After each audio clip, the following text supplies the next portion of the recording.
ಪ್ರತಿ ಬಾರಿಯೂ ಕೂಡ ತಾವು ಈ ಸಾಮಾಜಿಕ ನ್ಯಾಯದ ಬಗ್ಗೆ ಮಾತನಾಡ್ತೀರಿ. ಸಾಮಾಜಿಕ ಸಮಾನತೆ ನಮ್ಮಲ್ಲಿ ಇರಬೇಕು ಅನ್ನೋಂಥದ್ದು ನಮ್ಮ ಸಂವಿಧಾನದ ಆಶಯವೂ ಕೂಡ. ಇನ್ನೊಂದು ಘಟನೆಯನ್ನು ತಮ್ಮ ಮುಂದೆ ಇಡ್ತೀನಿ. ಅದ್ರ ಬಗ್ಗೆ ನಾನು ನಂತರ ನಿಮ್ಮ ಹತ್ರ ಪ್ರಶ್ನೆ ಕೇಳ್ತೀನಿ. ಆ ಘಟನೆಯನ್ನು ತಮ್ಮ ಮುಂದೆ ಇಡ್ತೀನಿ.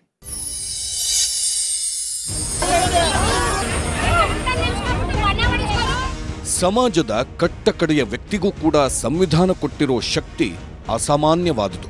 ಇಷ್ಟಿದ್ದರೂ ಸಂವಿಧಾನ ಶಿಲ್ಪಿ ಡಾಕ್ಟರ್ ಬಾಬಾ ಸಾಹೇಬ್ ಅಂಬೇಡ್ಕರ್ ಕಂಡ ಕನಸು ದಶಕಗಳ ಬಳಿಕವೂ ಸಂಪೂರ್ಣವಾಗಿ ಈಡೇರಿಲ್ಲ.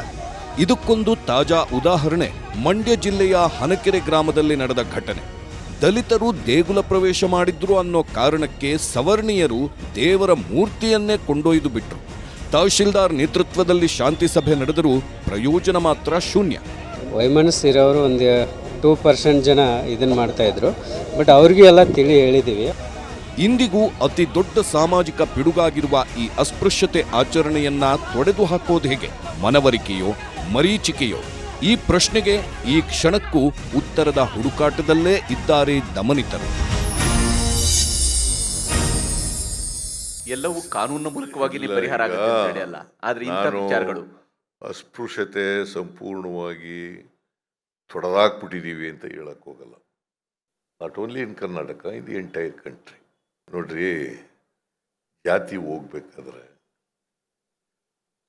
ಹೋಗ್ಬೇಕಾದ್ರೆ ಪ್ರತಿಯೊಬ್ಬರಿಗೂ ಕೂಡ ಆರ್ಥಿಕವಾಗಿ ಸಾಮಾಜಿಕವಾಗಿ ಶಕ್ತಿ ಬಂದಾಗ ಮಾತ್ರ ಜಾತಿ ಬಸವಾದಿ ಶರಣರು ಎಷ್ಟು ವರ್ಷ ಆಯಿತು ಹೇಳಿ? ಇವನಾರವ ಅಂತ ಹೇಳ್ಬೇಡಪ್ಪ, ಇವ ನಮ್ಮವರು ಅಂತ ಹೇಳಿ ಅಂತ ಎಷ್ಟು ವರ್ಷ ಆಯ್ತು ಹೇಳಿ?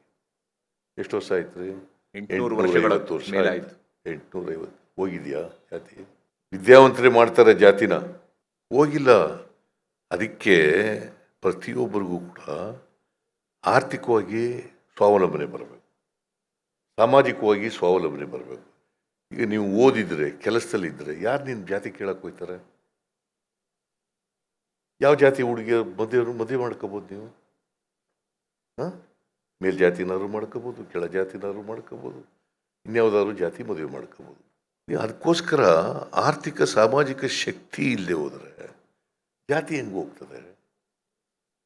ಜಾತಿಯಿಂದಲೇ ಅಸಮಾನತೆ ನಿರ್ಮಾಣ ಆಗಿರೋದು. You must understand. ಜಾತಿ ವ್ಯವಸ್ಥೆಯಿಂದ ಅಸಮಾನತೆ ನಿರ್ಮಾಣ ಆಗಿರೋದು. ಜಾಸ್ತಿ ವ್ಯವಸ್ಥೆಯಿಂದ ಶೂದ್ರ ವರ್ಗದ ಜನ ಅಕ್ಷರ ಸಂಸ್ಕೃತಿಯಿಂದ ದೂರ ಆಗಿದ್ರು, ಮಹಿಳೆಯರು ದೂರ ಆಗಿದ್ರು. ಹಾಗಂತೇಳಿ ಅವರಿಗೆಲ್ಲ ವಿದ್ಯೆ ಕಲಿಯಕ್ಕೆ ಶಕ್ತಿ ಇಲ್ಲ ಅಂತಲ್ಲ ಅದರ ಅರ್ಥ. ಅವಕಾಶ ಸಿಕ್ಕಿರಲಿಲ್ಲ. ರಾಮಾಯಣ ಬರೆದವ್ರು ಯಾರು? ವಾಲ್ಮೀಕಿ. ಯಾವ ಜಾತಿಯವರು ಅವರು? ಬೇಡ್ರ ಜಾತಿಯವರು. ಮಹಾಭಾರತ ಬರೆದವ್ರು ಯಾರು? ವ್ಯಾಸ. ಯಾವ ಜಾತಿಯವರು? ಬೆಸ್ತರ ಜಾತಿಯವರು. ಶಕುಂತಲ ನಾಟಕ ಬರೆದವ್ರು ಯಾರು? ಕಾಳಿದಾಸ. ಸಂಸ್ಕೃತದಲ್ಲಿ ಬರೀತಾನೆ. ಯಾವ ಜಾತಿಯವನು? ಕುರುಬರವನು. ಅಂಬೇಡ್ಕರ್ ಸಂವಿಧಾನ ಬರೆದವಲ್ಲ ಯಾರವರು? ಜಾತಿಯಿಂದ ಅವರು ಹುಟ್ಟಿನಿಂದಲೇ ಗೌರವಯುತವಾಗಿ ಹುಟ್ಟುತ್ತಾರೆ. ಆಮೇಲೆ ಹುಟ್ಟಿನಿಂದಲೇ ಅವ್ರಿಗೆ ಬುದ್ಧಿವಂತಿಕೆ ಇರ್ತದೆ. ಅವೆಲ್ಲ ಸುಳ್ಳು. ಅವಕಾಶ ವಂಚಿತರು, ಅವಕಾಶ ಸಿಕ್ಕವರು. ಯಾರಿಗೆ ಅವಕಾಶ ಸಿಗ್ತಾರೆ ಅವ್ರ ಮೇಲಕ್ಕೆ ಬರ್ತಾರೆ, ಯಾರಿಗೆ ಅವಕಾಶ ಸಿಕ್ಕಲ್ಲ ಅವ್ರು ಕೆಳಗಡೆ ಇರ್ತಾರೆ. So this is the difference. ಈ ವಿಚಾರಗಳನ್ನ ಗಮನದಲ್ಲಿಟ್ಕೊಂಡು ಈಗ ಜಾತಿ ಗಣತಿಯನ್ನು ನೀವು ಕರ್ನಾಟಕದಲ್ಲಿ ಮಾಡಿಸಿದ್ರಿ. 2014-15ರಲ್ಲಿ ಮಾಡಿಸಿದ್ರಿ. ಇವತ್ತು ಆ ರಿಪೋರ್ಟ್ ಕೂಡ ನಿಮ್ಮ ಮುಂದೆ ಇದೆ, ಸರ್ಕಾರದ ಮುಂದಿದೆ. ಇದರ ಆಧಾರದ ಮೇಲೆ ಜಾತಿಗಳಿಗೆ ಅವಕಾಶಗಳು ಯಾವುದು ಸಿಕ್ಕಿಲ್ವೋ ಆ ಅವಕಾಶಗಳನ್ನು ಕೊಡಿಸೋದಕ್ಕೆ ಸಾಧ್ಯ ಆಗುತ್ತೆ ಅನ್ನುವಂಥದ್ದು ನಿಮಗೆ ವಿಶ್ವಾಸ ಇದೆಯಾ? ಅದನ್ನ ಜಾರಿಗೊಳಿಸುವಂಥದ್ರ ಕಡೆಗೆ ಹೋಗ್ತೀರಾ? ಈಗ ದೇರ್ ಆರ್ 2 ಥಿಂಗ್ಸ್. ಒಂದು, ಪ್ರತಿಯೊಬ್ಬ ವ್ಯಕ್ತಿಯ ಸಮಾಜದಲ್ಲಿ ಅವನ ಆರ್ಥಿಕ ಸಾಮಾಜಿಕ ಪರಿಸ್ಥಿತಿ ಗೊತ್ತಾಗಬೇಕು ಅಲ್ವಾ? ನಾನು ಕುರುಬ ಜಾತಿಗೆ ಸೇರಿದವನು. ನಮ್ಮ ಜನಾಂಗದ ಜನರದು ಏನು ಪರಿಸ್ಥಿತಿ ಇದೆ ಆರ್ಥಿಕವಾಗಿ ಸಾಮಾಜಿಕವಾಗಿ ಅಂತ ಗೊತ್ತಾಗಬೇಕು. ಈಗ ಮುಖ್ಯಮಂತ್ರಿ ಚಂದ್ರು ಸಾದರ ಜಾತಿಗೆ ಸೇರಿದವರು. ಸಾಮಾಜಿಕ ಪರಿಸ್ಥಿತಿ ಏನು, ರಾಜಕೀಯ ಪರಿಸ್ಥಿತಿ ಏನು ಅಂತ ಗೊತ್ತಾಗಬೇಕಲ್ಲ. ಗೊತ್ತಾದ್ರೆ ಮಾತ್ರ ನಾವು ಆಗ ಪ್ರಿಫರೆನ್ಷಿಯಲ್ ಟ್ರೀಟ್ಮೆಂಟ್ ಮಾಡಲಿಕ್ಕೆ ಸಾಧ್ಯ. ನಂಬರ್ 2, ಅನೇಕ ಮೀಸಲಾತಿ ಪ್ರಕರಣಗಳು ಕೋರ್ಟ್ಗೆ ಹೋದಾಗ ಅನೇಕ ಜಡ್ಜಸ್ಗಳು ಕೇಳ್ತಾ ಇದ್ದರು, ನಿಮಗೆ ಜಾತಿ ಯಾವ ಪ್ರಮಾಣ, ಆರ್ಥಿಕವಾಗಿ ಯಾವ ಪ್ರಮಾಣದಲ್ಲಿದ್ದಾರೆ, ಸಾಮಾಜಿಕವಾಗಿ ಪ್ರಮಾಣದಲ್ಲಿ ಎಷ್ಟು ಜನಸಂಖ್ಯೆ ಇದ್ದಾರೆ ಇದೆಯಾ ನಿಮ್ಮ ಹತ್ರ?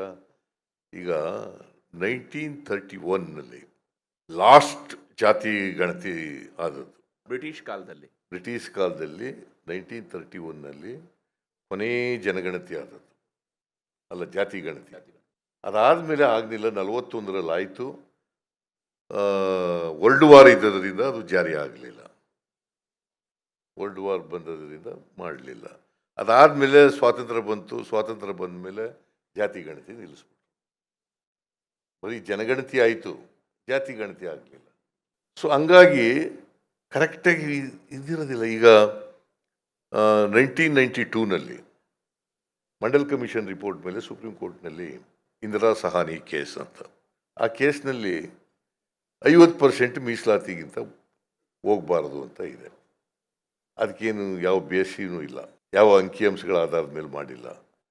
ಸುಮ್ಮನೆ 50%ಗಿಂತ ಮೀಸಲಾತಿ ಹೆಚ್ಚಾಗಬಾರ್ದು, ಜನರಲ್ ಮೆರಿಟ್ಗೆ 50% ಇರಬೇಕು ಅಂತ ಹೇಳ್ಬಿಟ್ರು. ಜನಸಂಖ್ಯೆಗೆ ಆಧಾರದ ಮೇಲೆ ಮಾಡಲಿಲ್ಲ ಅದನ್ನು. ಇದರಿಂದ ಏನಾಗ್ತದೆ, ಈಗ ಜಗಳ ಶುರುವಾಗಿದೆ ನಮ್ಮಲ್ಲೇ, ಈ ಮೀಸಲಾತಿ ಅವರಲ್ಲೇ ಜಗಳಗಳು ಶುರುವಾಗಿದೆ.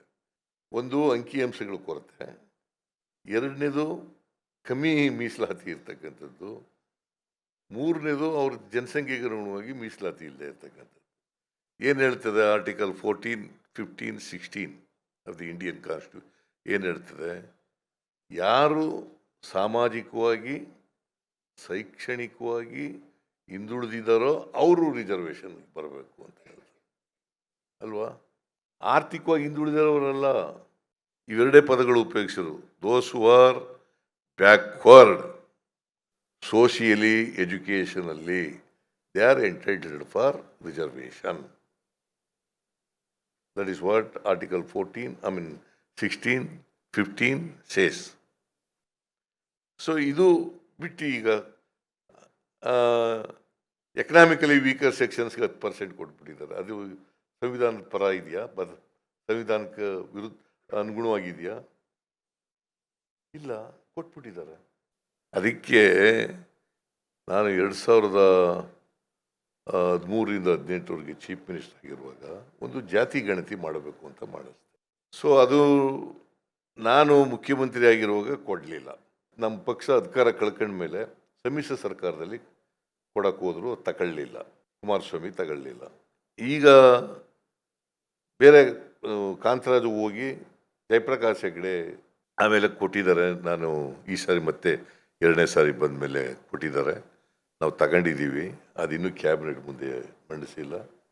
ಅದನ್ನು ಮಂಡಿಸಿದ ಮೇಲೆ ಅದ್ರ ಬಗ್ಗೆ ಅದೇನೇನು ಅಂತ ನಾನು ನೋಡಿಲ್ಲ, ಇವತ್ತಿನವರೆಗೆ ಆ ರಿಪೋರ್ಟ್ ನೋಡಿಲ್ಲ. ಆ ರಿಪೋರ್ಟ್ ನೋಡಿದ ಮೇಲೆ, ಚರ್ಚೆ ಮಾಡಿದ ಮೇಲೆ ವಿಲ್ ಟೇಕ್ ಎ ಡಿಸಿಷನ್. ಕಡೆದಾಗಿ ಕಾರ್ಯಕ್ರಮದಲ್ಲಿ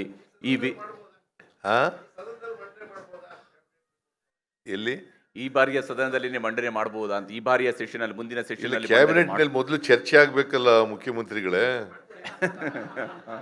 ಮುಖ್ಯಮಂತ್ರಿ ಕೇಳ, ಪರ್ಮನೆಂಟ್ ಮುಖ್ಯಮಂತ್ರಿ ಕೇಳಪ್ಪ.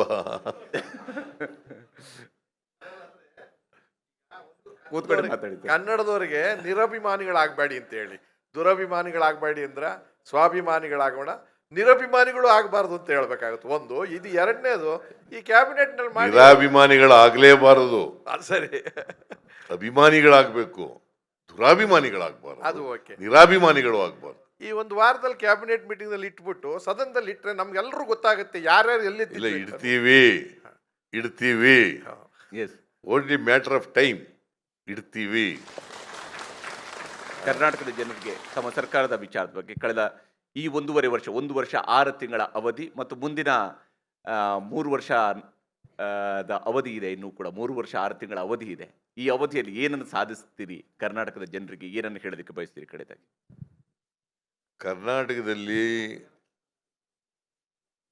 ಅಸಮಾನತೆ ಇರ್ತಕ್ಕಂಥದ್ದನ್ನು ಕಡಿಮೆ ಮಾಡಬೇಕು. ಅದಕ್ಕೋಸ್ಕರವಾಗಿ ಯಾರು ಬಡವರಿದ್ದಾರೆ ಸಮಾಜದಲ್ಲಿ, ಎಲ್ಲ ಜಾತಿಯವರು, ಎಲ್ಲ ಧರ್ಮದವರು, ಸೊ ಒಟ್ಟಾರೆಯಾಗಿ ಆರ್ಥಿಕವಾಗಿ ಸಾಮಾಜಿಕವಾಗಿ ಶಕ್ತಿ ತುಂಬಬೇಕು, ಅಸಮಾನತೆಯನ್ನು ಕಡಿಮೆ ಮಾಡಬೇಕು. ಕರ್ನಾಟಕ ಇಡೀ ದೇಶದಲ್ಲಿ ನಂಬರ್ 1 ಮಟ್ಟಕ್ಕೆ ತಗೊಂಡು ಹೋಗ್ತಕ್ಕಂಥ ಪ್ರಯತ್ನವನ್ನು ಮಾಡ್ತೀವಿ. ಅದೇ ಕರ್ನಾಟಕ ಮಾದರಿ ಸರ್ಕಾರ ಅಂತಕ್ಕಂಥದ್ದನ್ನು ಮಾಡ್ತೀವಿ. ಧನ್ಯವಾದ ಮುಖ್ಯಮಂತ್ರಿ ಅವರು ಇಷ್ಟೊತ್ತು ಮಾತನಾಡೋದಕ್ಕಾಗಿ. you. ಕರ್ನಾಟಕ ಮಾದರಿ ಅನ್ನುವಂಥದ್ದು ಸರ್ವ ಸ್ವರೂಪದಲ್ಲೂ ಕೂಡ ಕರ್ನಾಟಕ Thank you, ಆಡಳಿತದಲ್ಲಿ thank you. ನಂಬರ್ 1 ಪೊಸಿಷನ್ ಅಲ್ಲಿ ಇರುತ್ತೆ, ನಂಬರ್ 1 ಧನ್ಯವಾದಗಳು. ಅಭಿವೃದ್ಧಿಯಲ್ಲೂ ಕೂಡ ಇರುತ್ತೆ ಅನ್ನುವಂತಹ ವಿಶ್ವಾಸದ ಮಾತುಗಳನ್ನ ಮಾನ್ಯ ಮುಖ್ಯಮಂತ್ರಿಯವರು ನಮ್ಮ ಜೊತೆಗೆ ಶೇರ್ ಮಾಡ್ಕೊಂಡಿರುವಂತದ್ದು. ನಮಸ್ಕಾರ. ಕರ್ನಾಟಕ ಮಾದರಿ ಸಂವಾದದಲ್ಲಿ ಪಾಲ್ಗೊಂಡಂತ ನಾಡಿನ ಹೆಮ್ಮೆಯ ಮುಖ್ಯಮಂತ್ರಿಗಳಾಗಿರುವಂತಹ ಶ್ರೀ ಸಿದ್ದರಾಮಯ್ಯ ಅವರಿಗೆ ನ್ಯೂಸ್ 18 ಕನ್ನಡದ ಪರವಾಗಿ ಧನ್ಯವಾದಗಳನ್ನು ಅರ್ಪಿಸ್ತಾ ನ್ಯೂಸ್ 18 ಕನ್ನಡದ ಪರವಾಗಿ ಒಂದು ಗೌರವ ಸಮರ್ಪಣೆ ಇದೆ, ದಯಮಾಡಿ ಅದನ್ನ ಸ್ವೀಕರಿಸಬೇಕು.